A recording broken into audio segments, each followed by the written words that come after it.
A lot of Nissan car fans genuinely don't think Nissan is in trouble. They really think, oh, yeah, yeah, fine, we'll buy a Nissan car. It'll be under warranty you know, in 9 years' time because of Nissan's 10-year warranties. But actually, the truth is Nissan is in trouble. In fact, they're in so much trouble, they're considering selling their own headquarters to fund their own existence. Hello, my friends. Welcome to the channel. I'm Sam Evans. You're watching the Electric Viking. Great to have you with us. Cash strapped and not far from bankruptcy, to be honest. Let's be real. Nissan is planning to sell the house that Carlos Ghosn built. The Japanese carmaker's towering glass global headquarters building in Yokohama, Japan, will be sold to fund the company's urgent restructuring plan. They're closing 7 out of 17 factories and firing 20,000 staff and selling off whatever assets they have that are worth anything. Nissan has operated out of the 22-story high-rise since 2009 when then CEO Ghosn christened the new corporate compound with the debut of the Nissan Leaf electric car. How things have changed since then. Fast forward 16 years, Nissan is mired in near record red ink and mountains of debt. It is racing to cut 20,000 jobs, shutter 7 factories, and slash $3.5 billion from its costs. Part of the plan calls for reviewing assets that can be liquidated in a separate bid to drum up cash to pay for the company's restructuring. And Nissan thinks, well, this office, this headquarters, it's worth something, unlike our factories, so we can sell it. And here's the key point. Do you hear Nissan saying we're going to sell off our factories? No, because people don't want them.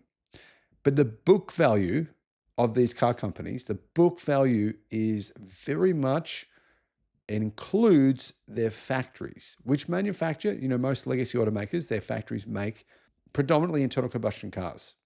These factories aren't worth very much. Nissan's own global headquarters building is among the properties now in its sights, Japan's Nikkei Business Daily and NHK National Broadcaster reported. It looks like they're going to sell it.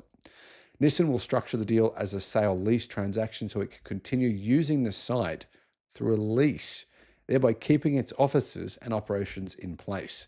It kind of makes it sound even more sad. Sell their own headquarters and then rent their headquarters off someone else.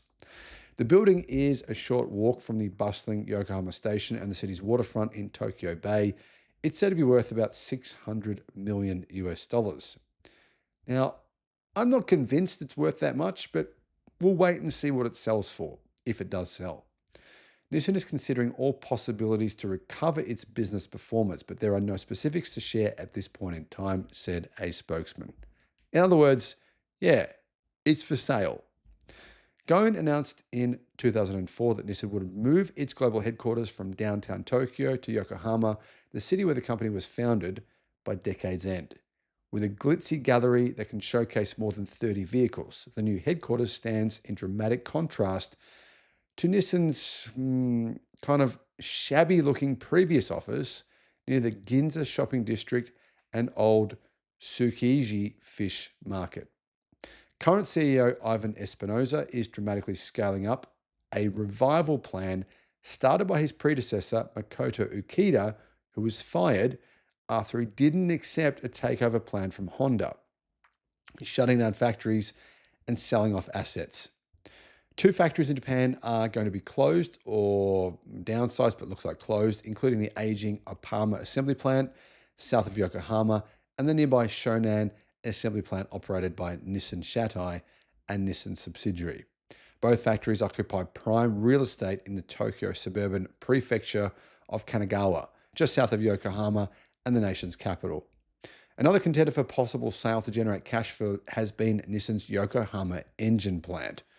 So they're considering selling off their engine plant and their headquarters. TV Tokyo reported that Nissan is also considering a downsizing or partial sale of its Toshigi assembly plant and test center facility in Tokyo. That plant was recently retooled with advanced manufacturing technologies to assemble EVs such as the Ariya electric crossover, and now it's considering selling it. Guys, what do you think about Nissan's plans here? Do you think it's going to help save them? Do you think that this will work? Let me know your thoughts in the comments.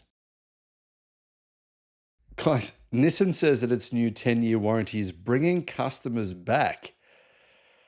Clearly, these customers have no idea the kind of financial position that Nissan is actually in, if this is in fact even true. Hello, my friends. Welcome to the channel.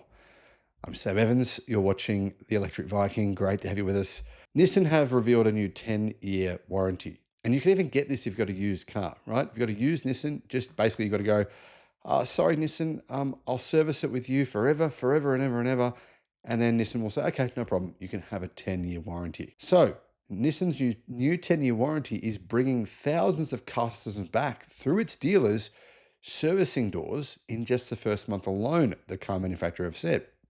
This is kind of a cash grab for Nissan. Get money from servicing to help fund paying their debt repayments to banks, basically. Speaking to the media at the launch of the updated Nissan Patrol last week, Director of After Sales for the Oceania region, Michael Hill, said that Nissan had a very strong response to the new Nissan warranty. The car maker said that there have been more than 2,500 owners just in his local area alone, making bookings for service in the first 30 days to return to dealer maintenance and take advantage of the longer warranty after the offer was announced back in February. Basically, to get this 10-year warranty, you've got to service your car with Nissan. And then, if your engine breaks in 10 years, they'll give you a brand new one, apparently, if they're still around. We've had a resounding response from our existing customers who are eligible for it, so people are very, very, very happy, he said. There's been a very, very strong response to the program. In February, Nissan said it was extending its existing 5-year unlimited kilometre warranty to 10 years and 300,000 kilometres, or nearly 190,000 miles, for new vehicles sold since January the 1st, 2021. So for all the cars sold in the last 4 years, you can get a 10-year warranty now. As long as you bring your car in to get it serviced at Nissan. Give Nissan some money, they'll give you a 10-year warranty. Yeah, I mean, this is also roadside assistance, by the way. This is, to me, a real desperate cash grab for Nissan. But, I mean, hey, it's great in the short term for customers, but I think in the long term, it's going to hurt them because Nissan are likely not to exist in 10 years' time. Now, here's what the deal is, right? The 5-year warranty term is still in place if you've had your vehicle serviced by anyone, not Nissan, right? If it's not serviced by Nissan, it's still 5 years. But if you bring your Nissan car into a Nissan dealership and pay them $100 for a health check, they'll give you your 10-year warranty. It's a funny way to raise money, isn't it? I think maybe they could have charged $199. They probably get just as many people coming in. If you didn't service with us, we're not saying you can't come back to us, but you have to do a little check, he said. It's a $99 health check to make sure the car has been serviced appropriately at an aftermarket service agent or a mechanic, that it's had all of its services done. We're giving those customers up until January the 1st, 2026 to do that. So we've had a really strong response to that as well.